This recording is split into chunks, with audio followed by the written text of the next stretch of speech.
দর্শক, কাঁঠাল পেকে গেছে। আরও একটা কয়েকদিন আগে একটা কাঁঠাল পাকার ভিডিও দিয়েছিলাম। এই গাছের কাঁঠাল কিন্তু অনেক আগেই পাকে। কাঁঠাল সরাসরি কাছে ধরো, আজকে খাবো আমরা তিনজনে বসে। শক্ত শক্ত ভাব আছে, খসখসে হবে।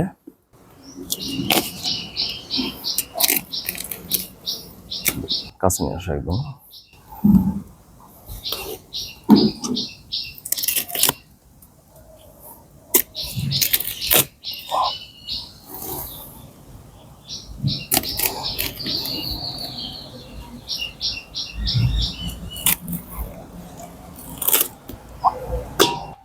ওকে, দেখি, ধরো তো একটু দেখি। সেই মজা, সেই স্বাদ। কাঁঠাল খাওয়ার দাওয়াত রইল সকলের প্রতি। খুব মজা আসলেই।